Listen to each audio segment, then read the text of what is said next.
Cuba Libre, c'est avec ce cri du cœur que les Cubains ont accueilli Fidel Castro et ses Barbudos, pénétrant victorieux dans la Havane. C'était le 8 janvier 1959, il y a tout juste 40 ans.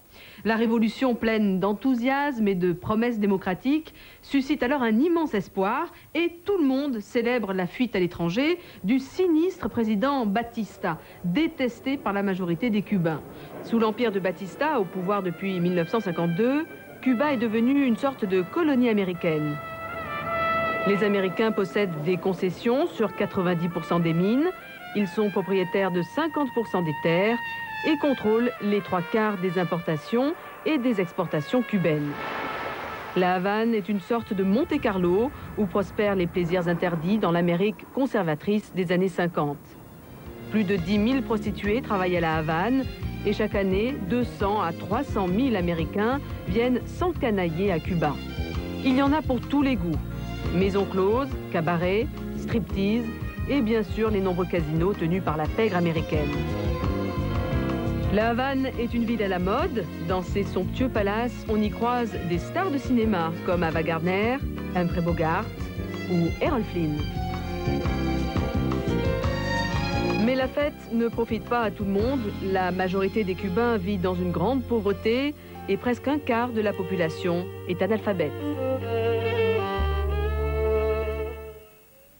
La victoire de Fidel Castro est donc accueillie avec enthousiasme par une large majorité de la population. À l'époque, personne ne parle de communisme et d'ailleurs le programme de Castro se limite au rétablissement de la démocratie et à quelques nationalisations. Au début, la révolution est donc une immense explosion de joie.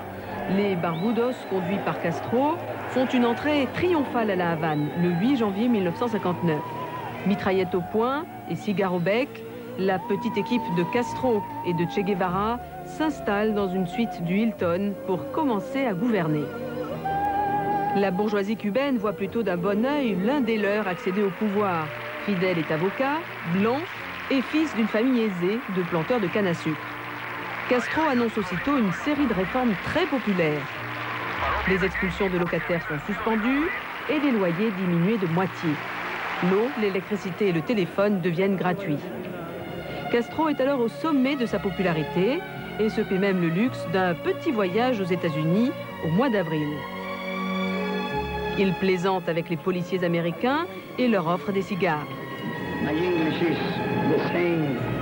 Ses conférences de presse attirent une foule de curieux et aux journalistes américains qui le questionnent, il assure qu'il n'est pas communiste. Mais un mois plus tard, le gouvernement castriste annonce l'expropriation des domaines agricoles de plus de 400 hectares. Principale victime, la compagnie américaine United Fruit. Dans la foulée, les demeures des Américains et des riches Cubains ayant pris la fuite sont confisquées. Leurs intérêts menacés, les Américains décident d'employer les grands moyens pour lutter contre le régime de Castro. La tension monte rapidement entre Washington et la Havane. Sous la pression américaine, le régime castriste se durcit nettement.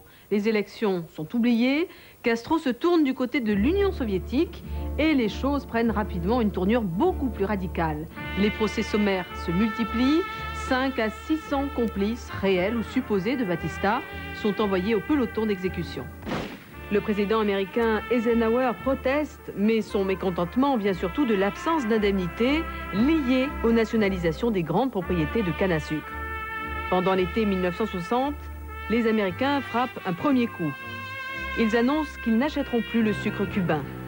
C'est un coup dur pour Cuba, qui tire 90% de ses ressources des exportations de sucre. Castro réplique immédiatement en annonçant devant une foule immense la nationalisation de la quasi-totalité des biens américains. Des compagnies comme ITT pour le téléphone, ou Texaco pour les raffineries de pétrole, ou encore Coca-Cola, passent sous contrôle cubain. Les capitalistes yankees subissent une véritable razzia sans la moindre compensation. Furieux, les Américains décrètent en octobre 1960 l'embargo total sur le commerce à destination de Cuba. Pendant ce temps, Castro se tourne vers l'Union soviétique qui accepte dès la fin de l'année d'acheter du sucre cubain et de livrer des armes. En 1961, la confrontation avec les États-Unis s'accentue et le castrisme bascule vers le communisme pur et dur. La presse est muselée, les opposants emprisonnés et ceux qui ne sont pas d'accord n'ont plus qu'à quitter le pays et ils seront nombreux à le faire. Dès 61, l'escalade et la dérive autoritaire du régime poussent 100 000 Cubains vers l'exil aux États-Unis. La désorganisation de l'économie provoque les premières mesures de rationnement sur les produits de base. Pourtant, la popularité de Castro reste intacte et va même être renforcée par une victoire militaire. Le 15 avril 61, 1500 exilés cubains soutenus et entraînés par la CIA débarquent sur la côte sud de Cuba, dans la baie des Cochons, pour renverser le régime de Castro. L'alerte générale est déclenchée dans tout le pays et en 48 heures, l'armée cubaine remporte une victoire écrasante en faisant plus de 1000 prisonniers. Le 1er mai, soit 15 jours après la tentative d'invasion, Castro déclare à la surprise générale et devant plus d'1 million de personnes le caractère socialiste de la révolution cubaine. Cette fois, Cuba se range clairement dans le camp soviétique et 2 ans plus tard, Castro se rend en URSS pour rencontrer Khrouchtchev.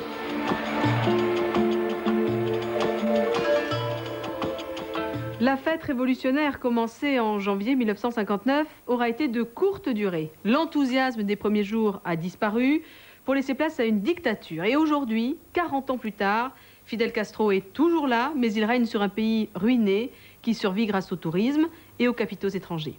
Au revoir et à la semaine prochaine.